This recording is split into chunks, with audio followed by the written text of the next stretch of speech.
தமிழ்நாட்டின் அடுத்த முதல்வர் யார்? தொடர்ந்து விவாதிப்போம் தமிழக அரசியல் களத்தை பற்றி. சப்ஸ்கிரைப் செய்து இணைந்திருங்கள் நியூஸ் போக்கஸ் தமிழுடன்.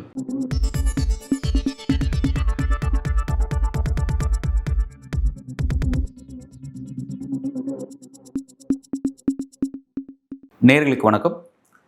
மீண்டும் திமுக ஆட்சி தொடர இருக்கிறதா அல்லது தமிழ்நாட்டில் ஆட்சி மாற்றம் நிகழ இருக்கிறதா அப்படின்ற அந்த கேள்வியை மையமாக வச்சு தான் இன்றைய தமிழகத்தினுடைய தேர்தல் களம் மிகவும் பரபரப்பாக இயங்கிட்டு இருக்கு. இந்த கேள்விக்கான பதில் என்ன அப்படின்னு பார்க்கும் பொழுது மீண்டும் திமுக ஆட்சி தான் மலர இருக்கு. அதே மாதிரி ஸ்டாலினை மீண்டும் முதல்வராக அரும்பாடுபட்டு கொண்டிருக்கிறது பாஜக அப்படின்ற ஒரு கருத்து தான் சொல்ல வேண்டியது இருக்கு. ஏன் பாஜகவே திமுகவை ஆட்சி அரியணையில் ஏற்றுவதற்கு பாடுபடுது அப்படின்ற கேள்வியை ஏன் முன்வைக்கிற அப்படின்னா, நடக்கக்கூடிய சில அரசியல் காட்சிகள் நமக்கு அதை தான் உணர்த்துது. அதை பற்றி என்ன அப்படிங்கிறத இன்னைக்கு நம்ம விரிவாக பேச போகிறோம். 5 ஆண்டு ஆட்சியை முழுவதுமாக நிறைவு செய்த திமுக எப்படியாவது மீண்டும் ஒரு முறை ஆட்சியை கைப்பற்றணும். அதாவது தமிழக அரசியல் வரலாற்றிலே திமுகவுடைய அரசியல் வரலாற்றிலே பேக் டு பேக் வந்தது கிடையாது. அந்த வரலாறை இந்த முறை உடைக்கணும், முறியடிக்கணும் அப்படின்ற மாதிரியான ஒரு விஷயத்தை நோக்கி திமுக அரசியல் களம் கண்டுட்டு இருக்காங்க. அதே மாதிரி பார்த்தீங்கன்னா அதிமுகவும் 5 ஆண்டுகளுக்கு பிறகு மீண்டும் ஆட்சி அரியணையை நம்ம கைப்பற்ற மாட்டோமா அப்படின்ற அளவில் எடப்பாடி பழனிசாமி சில அரசியல் சூத்திரங்களை வகுத்து பயணிச்சிட்டு இருக்காரு அப்படிங்கிறத பார்க்குறோம். இது ஒரு பக்கம் இருந்தாலும், ஏற்கனவே ஒரு கனவு உலகத்தில் முதல்வராக வாழ்ந்துட்டு இருக்கக்கூடிய விஜய் அவர்கள் நம்ம எப்படியாவது நிஜ வாழ்க்கையில முதல்வராக மாட்டோமா அப்படின்ற மாதிரி அவர் ஒரு பக்கம் அரசியல் ஆவர்த்தனம் வாசிச்சுட்டு இருக்காரு அப்படிங்கிறத பார்க்குறோம். இந்த பக்கம் வழக்கம் போல சீமான் அவர்கள் அது தனி அணி அப்படிங்கிறத பார்ப்போம். அது தனியாக எப்பவுமே ஒரு மாதிரி போயிட்டு இருக்கும். அதே மாதிரியான அதே மாதிரியான பேட்டர்ல அது போயிட்டு இருக்கு. சரி, ரைட், ஓகே. இப்போ மேஜர் சப்ஜெக்ட் வரும், திமுக வர்சஸ் ஏடிஎம்கே அப்படிங்கிற இந்த பாலிடிக்ஸ்க்கு நம்ம வருவோம். இப்போ இந்த இடத்த பார்த்தீங்கன்னா, இப்போ திமுக 5 ஆண்டு ஆட்சிகளுக்கு பிறகு மீண்டும் ஸ்டாலின் அவர்கள் ஆட்சி அரியணையை கைப்பற்றுவதற்காக அவர் வச்சிருக்கக்கூடிய அந்த பொலிட்டிக்கல் நரேஷன் என்ன அப்படின்னா, நடக்கக்கூடிய எலெக்ஷன் அப்படிங்கிறது ஸ்டாலின் வேண்டுமா வேணாங்கிற எலெக்ஷன்லாம் கிடையாது. இது டெல்லிக்கும் தமிழ்நாட்டுக்குமான எலெக்ஷன். அதாவது டெல்லிக்கு எதிராக, டெல்லியினுடைய அந்த சர்வாதிகாரத்துக்கு எதிராக தமிழ்நாடு ஓரணியில் திரண்டு டெல்லி எதிர்த்து ஃபைட் பண்ணி வெற்றி பெறணும். ஸோ எல்லாருமே ஒன்றிணைஞ்சு திமுக அணியை வெற்றி பெற செய்யுங்க அப்படின்ற மாதிரி நரேஷனாக தான் ஸ்டாலின் அவர்களும் திமுக அவர்களும் தொடர்ச்சியாக முன் வைக்கக்கூடிய ஒரு நரேஷனாக இருக்குது. இப்போ அதிமுக பாஜக கூட்டணி இந்த ஆட்சியை வீழ்த்தணும் அப்படின்னா அவங்க அந்த நரேஷனை உடைக்கணும். இந்த எலெக்ஷன் நீங்கள் நினைக்கிற மாதிரி டெல்லிக்கும் தமிழ்நாட்டுக்கான எலெக்ஷன் கிடையாதுங்க. அந்த எலெக்ஷன் 2024 மே மாதமே முடிஞ்சிருச்சு.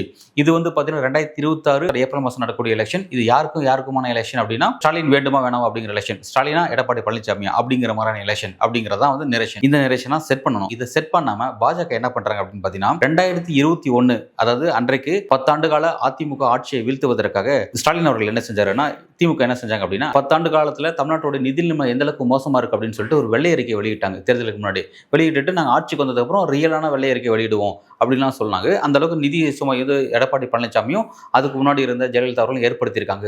ஸோ அதை மாற்றி அமைக்கிறதுக்காக திமுக ஆட்சிக்கு வரணும் அப்படின்னு சொல்லி சொன்னாங்க. இப்போ அதே விஷயத்தை பாஜக முன்னெடுக்கிறாங்க. பாஜகவுடைய மத்திய வர்த்தகத்துறை அமைச்சர் பியூஷ் கோயல் அவர்கள் தமிழ்நாட்டினுடைய அவர் தான் தேர்தல் பொறுப்பாளராக இருக்காரு. அவர் என்ன பண்றாரு அப்படின்னா, ஒரு வெள்ளை அறிக்கை வெளியிட்டார். தமிழ்நாட்டுடைய கடனுக்கான வட்டி மட்டும் 76,000 கோடி தமிழ்நாடு அரசு கட்டிட்டு இருக்காங்க. குறிப்பா மத்திய அரசு கொடுக்கக்கூடிய அந்த ஒரு 80,000 கோடி ஜிஎஸ்டி பணத்தை அவங்க என்ன பண்றாங்கன்னு தெரிய மாட்டேங்குது. அந்த பணத்தை எல்லாமே தன்னோட சொந்த நலனுக்கு பயன்படுத்திக்கிட்டாங்க அப்படின்ற மாதிரி மிகப்பெரிய அளவில் காட்டமான சில ஒரு விமர்சனத்தை முன்வைக்கிறாங்க. அதே மாதிரி 5 லட்சம் கோடி கடனை ஏற்படுத்தி வச்சிருக்காங்க அப்படிங்கிற மாதிரிலாம் தொடர்ச்சியா இந்த திமுக அரசின் மீதான குற்றச்சாட்டெல்லாம் ஒரு பக்கம் அடிக்கிட்டே இருக்காங்க. அதாவது தமிழ்நாட்டில் நிதி நிர்வாகம் மோசமா இருக்கு, இந்த அளவுக்கு செஞ்சுட்டாங்க அப்படின்னு சொன்னா பரவாயில்ல. இதெல்லாம் சொல்லிட்டு அதுக்கான தீர்வு அவர் என்ன சொல்றாரு அப்படின்னு பார்த்தீங்கன்னா, இதை மாற்றணும் அப்படின்னா நமக்கு வாக்களிங்க, என்டிஏ கூட்டணி வாக்களிச்சு நீங்க ஜெயிக்க வச்சிங்க அப்படின்னா உத்தரப்பிரதேசம் மாதிரி, ராஜஸ்தான் மாதிரி, மத்திய பிரதேஷ் மாதிரி, மகாராஷ்டிரா மாதிரின்னு சொல்லிட்டு அவங்க ஆளுடைய ஸ்டேட்டஸ் சொல்றாங்க. அந்த ஸ்டேட்டோட நிலைமை என்னங்கிறது நமக்கு கட்டாயமாக தெரியும். நமக்கெல்லாம் தெரியாமலாம் கிடையாது. நம்ம தமிழ்நாட்டில் உட்காந்துட்டு அந்த வட மாநிலம் எந்த அளவுக்கு மோசமாக இருக்குது அப்படிங்கிறத நம்ம தொடர்ச்சியாக பல விஷயங்களை பார்க்குறோம், படிக்கிறோம். ஸோ அப்படி இருக்கும்போது அதை நம்மகிட்ட சொல்லி காமிச்சு இது இவ்வளோதான் அப்படின்ற மாதிரி அவங்க சொன்ன அந்த நரேஷனை அவங்களே அதை உடச்சிட்டாங்க. அது தேவையில்லாமல் அதை செஞ்சுட்டாங்க அப்படின்னு பார்க்குறோம். இப்படி மோசமாக இருக்குன்னு சொல்லிட்டு போனால் போதும், சொல்லிட்டு இப்படி மாறணும் அப்படின்னு சொல்லி அப்படின்னா இதுக்கு வாக்களிக்குன்னு சொல்றது மூலமா அது என்ன அப்படிங்கிறது நமக்கு தெரிஞ்சிருச்சு. ஸோ அது வேஸ்ட் அப்படின்னு மாதிரி நம்ம அதை பார்க்குறோம். இந்த மாதிரியான ஒரு பிரச்சாரத்தை முன்னெடுத்த பியூஷ் கோயல் அவர்களுக்கு ஸ்டாலின் கொடுத்த ரிப்ளை என்ன அப்படின்னா, அதாவது ₹1 தமிழ்நாடு மத்திய அரசுக்கு கொடுத்தா நீங்க ரிட்டர்ன் எவ்வளோ தமிழ்நாடு கொடுக்குறீங்க, உத்தரப்பிரதேசம் எவ்வளோ கொடுக்குறீங்க, மத்திய பிரதேசம் எவ்வளோ கொடுக்குறீங்கிற லிஸ்ட் எங்களுக்கு கொடுங்க. அதே மாதிரி நாங்கள் எவ்வளோ கான்ட்ரிபியூஷன், எங்களுடைய நிதி பங்களிப்பு எந்த அளவுக்கு நாங்கள் உங்களுக்கு கொடுத்தா நீங்கள் எங்களுக்கு எந்த அளவுக்கு எங்களை சிறுமைப்படுத்துறீங்க, எங்களோட ஃபண்டை வாங்கிட்டு எங்களுக்கே நீங்கள் தர மறுக்கக்கூடிய அந்த பாகுபாடு என்ன அப்படிங்கிறதான் விரிவாக பேசுகிறாரு. அதே மாதிரி பார்த்தீங்கன்னா இந்த செஸ் வரின்னு சொல்லுவாங்க, அதாவது எஜுகேஷன் செஸ், ரோட் செஸ் அப்படின்னு சொல்லி பல செஸ் வரி வசூலிப்பாங்க. ஜிஎஸ்டியிலேயாவது 50% ரிட்டர்ன் பண்ணிடுறாங்க, அது கூட வேற விஷயம். ஆனால் இந்த செஸ் வரி அப்படிங்கிறது பார்த்தீங்கன்னா அது முழுக்க மத்திய அரசுக்கு மாநில அரசு செலுத்தக்கூடிய ஃபண்டு, அதுலேருந்து லெட்டர்லாம் வராது. அந்த மாதிரிலாம் ஃபண்டை நீங்கள் கலெக்ட் பண்ணிட்டு இருக்கீங்க. ஸோ நிதி மூலமாக எந்த அளவுக்கு மாநிலங்களை நீங்கள் ஓரவஞ்சனையாக நடத்துறீங்க அப்படிங்கிறதெல்லாம் அவர் கிளியர் கட்டாக பின் பாயிண்டாக எடுத்து வைக்கிறாரு. எங்களுக்கு வந்து பேரிடர் கால நிதி நீங்கள் தர மாட்டேங்கிறீங்க. அதே மாதிரி பார்த்தீங்கன்னா மதுரை எய்ம்ஸ் மருத்துவமனை நீங்கள் கட்டித்தர மாட்டேங்கிறீங்க. கல்வி ரீதியாக எங்களுக்கு நிறைய உரிமைகளை மறுக்குறீங்கன்னு சொல்லிட்டு பல விஷயத்தை பட்டியலிட்டே போறாரு. ஸோ இந்த அளவுக்கு நீங்களை பாகுபாடாக நீங்கள் நடத்துறீங்க, நீங்கள் இதை பற்றி பேசுகிறான்னு சொல்லி நிறைய கேள்வி வந்து பியூஷ் கோயலுக்கு எதிராக ஸ்டாலின் அவர்கள் வைக்கிறார். இவ்வளோ சொன்ன ஸ்டாலின் அவர்கள் ஒரு விஷயத்த சொல்ல மறந்துட்டாரு. அது என்ன அப்படின்னா, நாங்கள் 5 லட்சம் கோடி கடன் ஏற்படுத்திடுவோம், ரைட், ஓகே. நீங்கள் 2026-27 ஆண்டுக்கான அந்த நிதி பட்ஜெட்டை நீங்கள் பார்லிமெண்ட்டில் நீங்கள் தாக்கல் செஞ்சீங்களே, அப்போ நீங்கள் என்ன விஷயத்தை குறிப்பிட்டிருந்தீங்க? மத்திய அரசோட கடன் எவ்வளோ நீங்கள் குறிப்பிட்டிருந்தீங்க? கிட்டத்தட்ட 200 லட்சம் கோடி. அதாவது தமிழ்நாட்டோட கடன் எவ்வளோ? 5 லட்சம் கோடி. மத்திய அரசோட கடன் எவ்வளோ? 200 லட்சம் கோடி. எத்தனை மடங்குன்னு பார்த்துக்கோங்களேன். பா, இவ்வளோவா? இதை பற்றி சரி, அப்போ எங்களுக்கு நிர்வாக திறமை இல்லை, நாங்கள் வந்து 5 லட்சம் கோடி கடன் வச்சிட்டோம். உங்களுக்கு தான் நிர்வாக திறமை சூப்பராக இருக்குல்ல, நீங்கள் ஏன் 200 லட்சம் கோடி கடன் வச்சிங்க? அதான் உங்கள் பிரதமர் தான் விஸ்வகுருவாச்சு, அவர் எப்படி அவ்வளோ மோசமான நிர்வாகத்தை கொடுத்தாரு அப்படின்ற கேள்வி எழுப்பியிருக்கணும். ஸோ ஓகே, அதை வந்து மிஸ் பண்ணிட்டாங்க. அந்த அளவுக்கு அந்த விஷயம், அதுக்கான பதிலை பாஜக தான் நமக்கு கொடுத்தாகணும். கொடுக்குறாங்கன்னு பார்ப்போம்.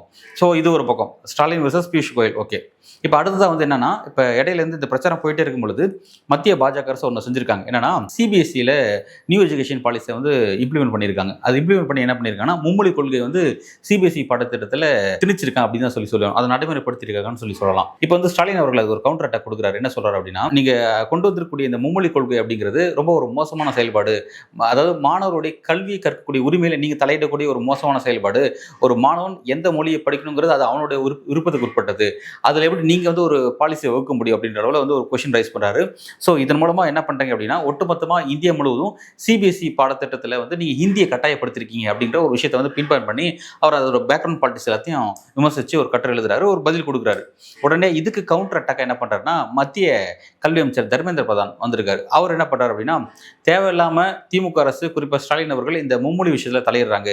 இவங்க சொல்ற மாதிரி பயப்படுற மாதிரி அதில் எதுவுமே கிடையாது. எல்லாருக்குமான, அதாவது பன்மொழி பேசக்கூடிய இந்தியாவில் பன்மொழியை எல்லா மக்கள்கிட்ட கொண்டு போய் சேர்க்கணும் அப்படிங்கிற அந்த அரசியலமைப்பு கொடுத்துருக்கக்கூடிய அந்த உரிமையை ஸ்டாலின் மறுக்கிறாரு. அது அவங்க அரசியலுக்காக அவங்க செய்கிறாங்க, நாங்கள் இந்தி எங்கேயுமே திணிக்கவே கிடையாது அப்படின்ற மாதிரியான விளக்கெல்லாம் கொடுக்குறாரு.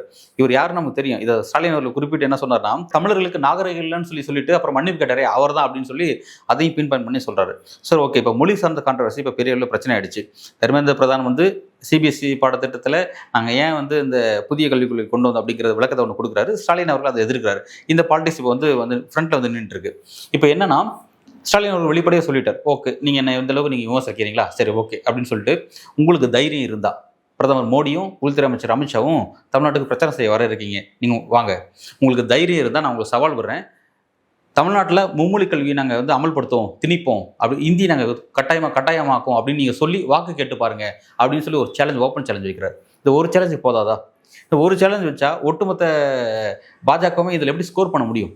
இதில் என்ன ஒரு பிரச்சனை அப்படின்னா, பாஜகவுக்கு கடந்த காலத்தில் 4 எம்எல்ஏக்கள் உருவானாங்க. அதாவது நயினா நாகேந்திரன், காந்தி, பிறகு சரஸ்வதி, அப்புறம் வானதி சீனிவாசன், இவங்களாம் வந்து 4 தொகுதியில் ஜெயிச்சு எம்எல்ஏ ஆனாங்க அதிமுக கூட்டணிக்குள்ளே.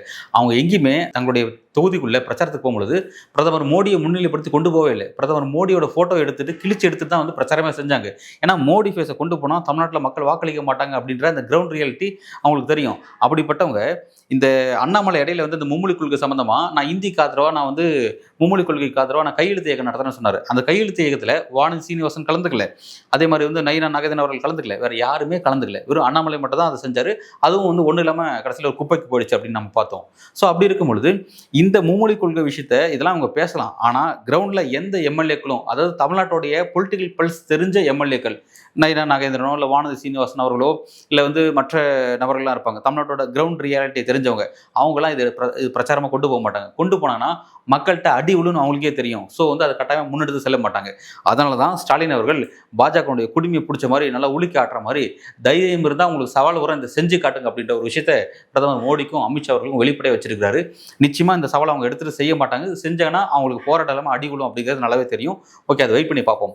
இது ஒரு பக்கம். தமிழ்நாட்டு எலெக்ஷன் நடந்துட்டு இருக்கக்கூடிய இதே நேரத்தில் மத்திய பாஜக அரசு பார்லிமெண்ட்டில் ஒரு விஷயத்தை கொண்டு வராங்க, ஒரு திருத்த சட்டத்தை கொண்டு வராங்க. அது என்னன்னா, வெளிநாட்டு நிதி பங்களிப்பு திருத்த மசோதா அப்படிங்கிறது. அதாவது என்னன்னா, இங்கே இருக்கக்கூடிய பல என்ஜிஓஸ் வந்து மலைவாழ் மக்கள்கிட்டையும் பிறகு இங்கே இருக்கக்கூடிய ஒடுக்கப்பட்ட மக்கள்கிட்டையும் கல்வியை கொண்டு போய் சேர்க்கணும் அப்படிங்கிறதுக்காக ஃபாரின்லேருந்து நிறைய ஃபண்டை பெற்று அந்த ஃபண்டை வந்து இங்கே இருக்கக்கூடிய ஸ்கூல்ஸ் கட்டுறது, பிறகு காலேஜஸ் கட்டுறது, பிறகு அங்கே அதில் படிக்கக்கூடிய மாணவர்களுக்கான ஹாஸ்டல்ஸ் கட்டுறது அப்படின்ற மாதிரி அவங்களுடைய எஜுகேஷன் டெவலப்மெண்ட்டுக்காக நிறைய ஒர்க்கு, குறிப்பாக மீனவ கிராமங்களில் நிறைய ஒர்க்கு வந்து இந்த என்ஜிஓஸ் நிறைய செய்கிறாங்க. ஸோ வந்து அது நமக்கு நிறைய நம்ம பார்த்துருக்கோம் அதை பற்றி. ஸோ வந்து அந்த விஷயத்தை மாணவர்களுடைய எதிர்காலத்தை, கல்வி எதிர்காலத்தை சீரழிக்கிற மாதிரியான சில சட்டத்திருத்தத்தை கொண்டு வராங்க. அதாவது ஃபாரின் கான்ட்ரிபியூஷன் ரெகுலேஷன் ஆக்ட்ன்ற மாதிரி கொண்டு வந்து லைசன்ஸ் பெற்று இயங்கக்கூடிய அந்த என்ஜிஓஸ்னுடைய அந்த நடவடிக்கையை முடக்கிற மாதிரி, இனிமேல் அவங்களுக்கு ஃபண்டு வரதை தடுக்கிற மாதிரியும், அதே மாதிரி அவங்களால அந்த லைசன்ஸை திரும்பி புதுப்பிக்கிறதுல பல பிரச்சனை ஏற்படுத்தி அதை கம்ப்ளீட்டாக முடக்கணும், அந்த ஸ்ட்ரக்சரையை முடக்கணும் அப்படிங்கிற மாதிரியான ஒரு ஆக்டிவிட்டியை கொண்டு வராங்க. இதை கண்டித்து ஸ்டாலின் அவர்கள் வந்து ஒரு காட்டமான ஒரு கடிதம் எழுதியிருந்தார்.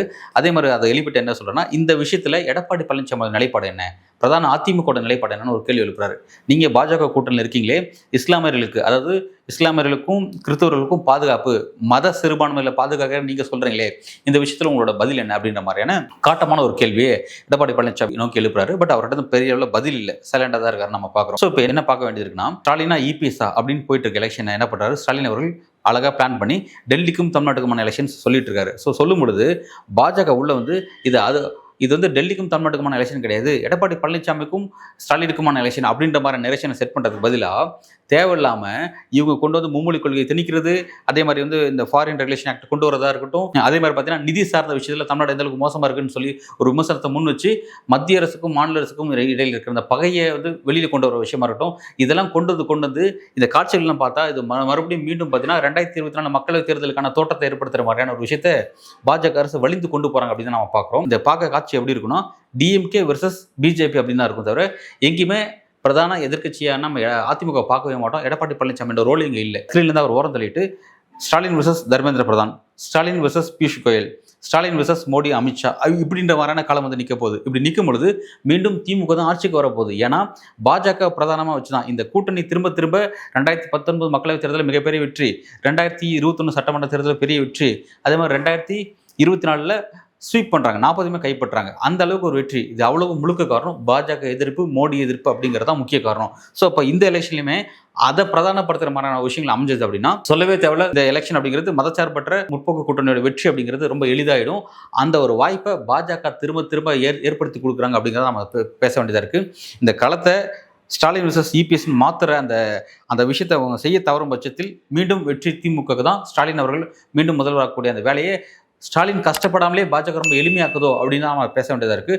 அந்த இடத்துக்கு ஏன் அந்த பாலிடிக்ஸ் கொண்டு போகிறாங்க, இது ஸ்ட்ராட்டஜி பிளண்டரா அல்லது பர்பஸாகவே செய்கிறாங்களா அப்படின்னு நமக்கு தெரியல. ஆனால் அவங்க செய்கிறது அப்படிங்கிறது பார்த்தீங்கன்னா மீண்டும் திமுக வந்து வெற்றி வாய்ப்பை கொடுக்குற மாதிரியான ஒரு வியூகமாக தான் இருக்குது. இது இப்போவே எப்படி இருக்குது, இன்னும் மோடியும் அமித்ஷா அவர்களும் பிரச்சாரத்துக்கு வரல. நாளைக்கு அவங்க வந்தாங்கன்னா அவங்க புரியாத மொழியில் ஹிந்தியில் இன்னும் அதிகமாக பிரச்சாரம் செய்வாங்க, ரோட் ஷோ பண்ணுவாங்க. அப்போ பண்ண ஈஸியாக டிஎம்கேக்கு வெற்றிங்கிறது ரொம்ப எளிமையாயிடும். அதை நோக்கி தான் இட்டு செல்ல போகிறாங்க. எடப்பாடி பழனிசாமி ஸ்க்ரீனில் இல்லாமல் போகிறாரு. எடப்பாடி பழனிசாமி இல்லாமல் போகிறதுனுடைய விளைவு என்ன அப்படின்னா, பிரதான மாநில கட்சியான அதிமுக இல்லாமல் போகுது அப்படிங்கிறத நம்ம வருத்தப்பட வேண்டியதாக இருக்குது. அதிமுகவும் திமுகவும் அப்படிங்கிறதான் தமிழக அரசியலோட பேலன்ஸ் ஸ்ட்ரக்சர். அது இல்லாமல் போகிறது அப்படிங்கிறது தமிழ்நாட்டினுடைய அரசியல் எதிர்காலத்துக்கே வந்து ஒரு பாதுகாப்பட்ட சூழல் அப்படின்னு பார்க்க வேண்டியதாக இருக்குது. ஏன்னா ஒருவேளை டிஎம்கே வெர்சஸ் பிஜேபி வந்தாவே பெரிய சிக்கல் நமக்கு, டிஎம்கேக்கு எதிராக பிஜேபியா அப்படின்னு நம்ம பார்க்க வேண்டியதாக இருக்குது. அதை நோக்கி தான் இந்த காலத்தை வடிவமைக்கிறாங்க பாஜக. அதை உடச்சி அதிமுக ஃப்ரண்ட்டுக்கு வரணும் அப்படிங்கிறத நம்ம சொல்கிறோம். ஃப்ரண்ட்டுக்கு வர வேண்டிய வேலையை எடப்பாடி பழனிசாமி பார்க்கணும். அவனை அதை பார்க்காம அவரும் தன்னோட பொலிட்டிக்கல் கிரவுண்டை வந்து இழக்கிறாரோ அப்படின்ற மாதிரி நமக்கு அவரை நோக்கி சொல்ல வேண்டியதாக இருக்குது. அந்த காலத்தை சரியாக செட் பண்ணுறாரு அப்படிங்கிறத நம்ம வரும் நாட்களில் பொறுத்திருந்து பார்க்கலாம். மிக்க நன்றி.